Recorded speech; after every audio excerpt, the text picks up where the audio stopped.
Hello Professor and classmates, this is Radwa Mohamed and this is iVlog 2. Starting off with Chapter 5 very briefly, big data is difficult to define. Gartner research described it as something new and very big that has information and needs new ways to process to enhance and improve our decision-making process and increases efficiency and gives us insight.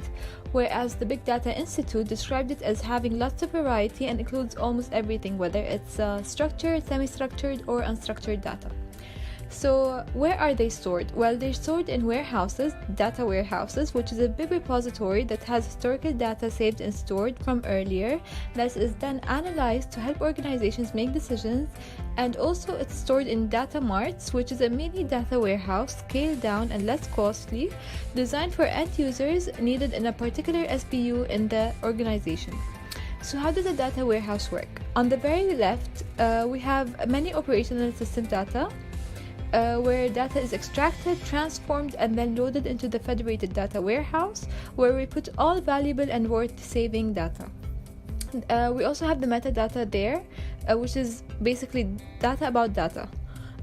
We can use all that data for many reasons. First off, we can have different departmental data marts, which I mentioned earlier, and we can also use a middleware, which is a software to transform data to different languages. Then it grants access to various softwares and applications like business intelligence, reporting, data mining, and so on. Moving on to Chapter 12, the process of decision-making is made up of 3 phases. Intelligence phase is where managers examine a situation, where they identify the problem or the opportunity. Then the design phase, where decision-makers build a model of solutions to that specific problem. They will form assumptions that simplify reality and express the relationship between all the variables that are related to this problem. And then they will validate the model by performing test data and set criteria to validate all potential solutions available. Lastly, the choice phase, we select the best solution to that problem and we implement it. If we were successful after the implementation, we're done. However, if it fails, you need to return to the previous phase and try to find another solution. And business intelligence helps us or helps managers do so. So the business analytics process starts off with business problems or organizational pain points, basically any topic we want to solve within the organization. Then we move into data management, where we have data coming from the data warehouse, we ETL them and clean them, and then we send that data to the descriptive analytics step, which basically asks what happened in the past. And the statistical procedures we have are descriptive statistics, which is the mean, the median, the mode, etc. Affinity analysis, which is trying to see how data is clustered, OLAP, decision support system, data mining. We can see some results from this step in the form of graphs, figures, dashboards, or we can continue further to the next step, which is the predictive analytics step, which tells us what could possibly happen. It isn't telling us what is going to happen. The statistical procedures used are retrieving data from data mining, multiple regression, linear regression, and logistic regression. Similarly, we'll be extracting the results from in the form of figures, graphs, reports, and so on. Otherwise, we can move forward to the next step, which is the prescriptive analytics step. And it basically asks us what should we do, trying to look for advice or recommendations basically. And the statistical procedures used are optimization, we see how changing specific processes end up better, simulation, creating computer models to observe the changes, and decision trees. You can extract results using presentation tools, or you can finally make a decision.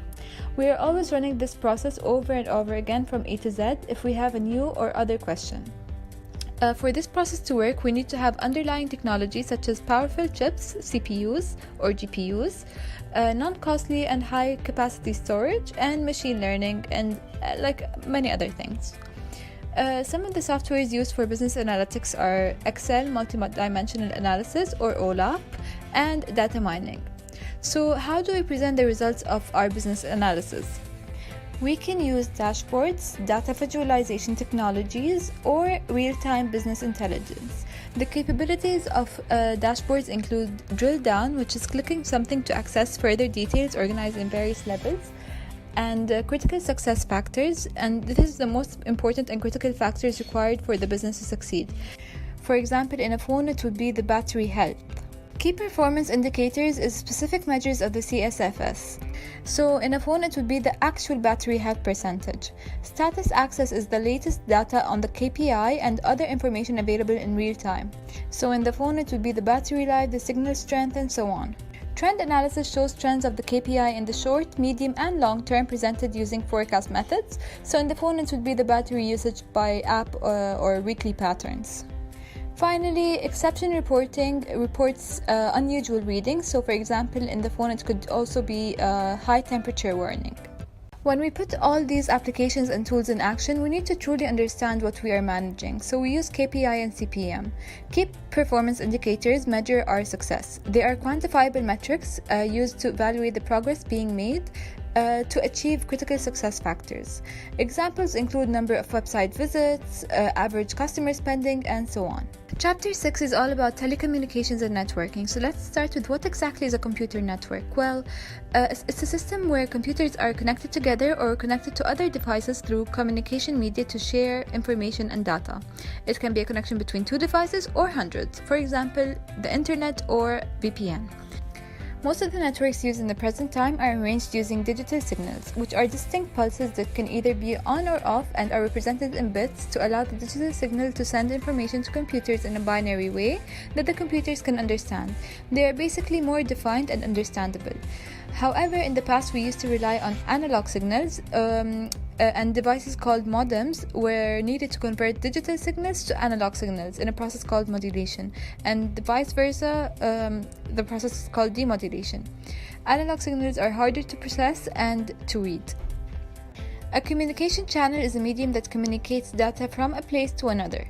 Communication media is the physical, tangible media used to send data. Examples are twisted pair wire and fiber optic cable.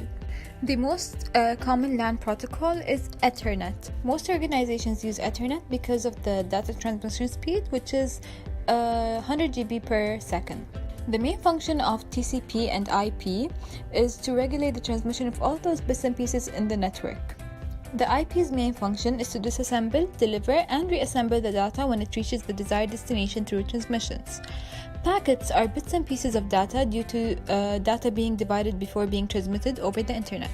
If you add all the pieces together, it will be an exact match of the data before it was disassembled. Each packet is dependent from the other and it travels in its own route, but they all reassemble into the complete message once they all reach the desired destination. Packet switching, it's the transmission technology we use to divide data into packets. Each packet carries the sender and the receiver's IP addresses, the number of the packet, and the number of packets in that particular message. TCP basic functions include creating a connection between electronic devices, whether it's computers, laptops, phones, to manage data packet movement between them, and it also arranges the data of packets and recognizes which packets were transmitted successfully. We have 4 layers of the TCP IP reference model, and it basically acts like an infrastructure gate to enter or leave. They are the application layer, transport layer, internet layer, and network interface layer. The World Wide Web is a system of standards that are widely accepted by everyone worldwide for storing, formatting, retrieving, and displaying information through a client-server environment. It handles all kinds of digital information such as text, graphic, and sound.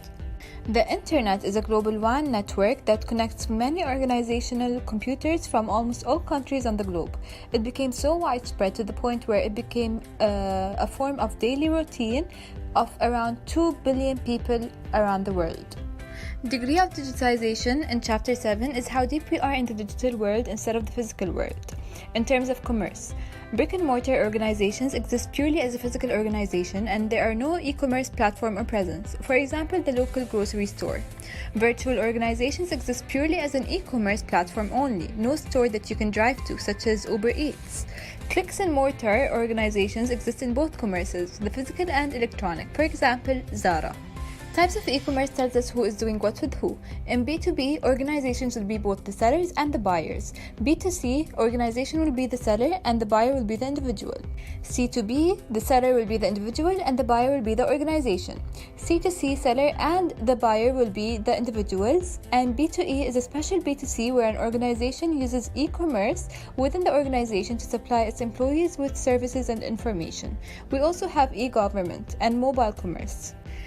E-commerce business models show us how someone or an organization makes money. For example, online direct marketing such as Apple website, name your own price. Lots of Instagram accounts have this where they customize gift boxes based on the budget of the consumer. Group purchasing such as e-coofs and deep discounters and many more. E-commerce mechanisms include forward auctions, which found often where sellers request bids from lots of potential buyers, and as time passes the prices increase, and reverse auctions where a buyer posts a request for quotation of a certain product he or she would like to buy on the website, and as time passes the prices decrease, and there are many other mechanisms too. Thank you for listening.